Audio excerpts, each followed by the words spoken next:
Mais où est Charlie? Ah, le rameur des glaces. L'Everest, Le pôle Nord, l'Amazonie, les mers du Sud, Plus de 11 000 km parcourus. le Cap Horn, l'Afghanistan. le pôle Sud. Charles Eddrich a réussi son pari. Un aller-retour non-stop de l'Atlantique à la rame. Où est Charlie? Aujourd'hui, nous sommes sur le Bosphore. Bonjour Charles. Bonjour. Qu'est-ce qu'on y fait sur le Bosphore? Alors, il y a une compétition internationale qui existe maintenant depuis pas mal de temps, fantastique, qui relie l'Asie à l'Europe, parcours de 6,5 km à la nage. Parce que c'est vrai que Istanbul, c'est pile entre les deux. On est vraiment entre l'Asie et l'Europe. Voilà, donc 14 millions d'habitants, des gens qui traversent sur 2 ou 3 ponts ou avec des bateaux à longueur de temps. Et puis, il y a des compétitions organisées à la nage, à la voile, en kayak, en canoë. Et là, il y a une compétition maintenant qui existe depuis 25 ans, fantastique, 6,5 km de l'Asie à l'Europe. C'est ouvert à tout le monde. Alors c'est ce que je trouve fantastique, c'est à la fois une compétition où les premiers sont dans un registre de performance, mais c'est ouvert à tous.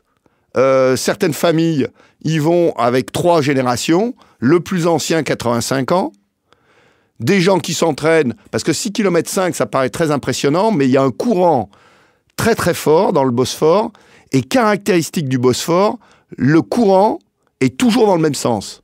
Si on veut participer, c'est ça qui est extraordinaire, c'est à la fois de l'aventure, mais il n'y a pas besoin, il faut être en bonne santé, mais il n'y a pas besoin de s'entraîner avec des doses très très fortes. Quelqu'un qui va aller nager une fois par semaine pendant quelques mois est tout à fait capable de terminer cette course.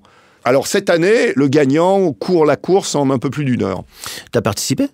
Non, mais ça m'intéresse beaucoup. Ce genre de course où à la fois il y a de la performance, de l'aventure, des échanges, de la rencontre et une ambiance extraordinaire, je trouve ça magnifique. Et donc ça coûte pas grand-chose. 30 € pour s'inscrire. Dans le package, il y a une reconnaissance du parcours sur un bateau. Point important, il y a un règlement très épuré, mais très strict. Les juges sont chargés de vérifier que tout le monde ait un bonnet avec un numéro. Sans palme, bien sûr. Sans palme, sans masque et sans tuba. Un bonnet avec un numéro. Un numéro Oui, pour pouvoir suivre les gens, bien sûr. pour pouvoir suivre les gens. Et puis à l'arrivée, donc une fête populaire avec une ambiance extraordinaire et des loukoums sont distribués. Est-ce qu'il y a un lien historique avec l'histoire de la Turquie dans cette course ou pas du tout? C'est juste une course à la nage classique. La première traversée historique, c'est Darius qui l'a fait faire à son armée 700 000 hommes. Et il était arrivé sur l'endroit le plus étroit du Bosphore, 700 mètres, à faire un pont avec des bateaux de toute nature accolés les uns aux autres. Et ça, c'était 500 ans avant Jésus-Christ. Eh bien, merci Charles. À la semaine prochaine. C'est un plaisir. Mais où est Charlie? Réponse la semaine prochaine.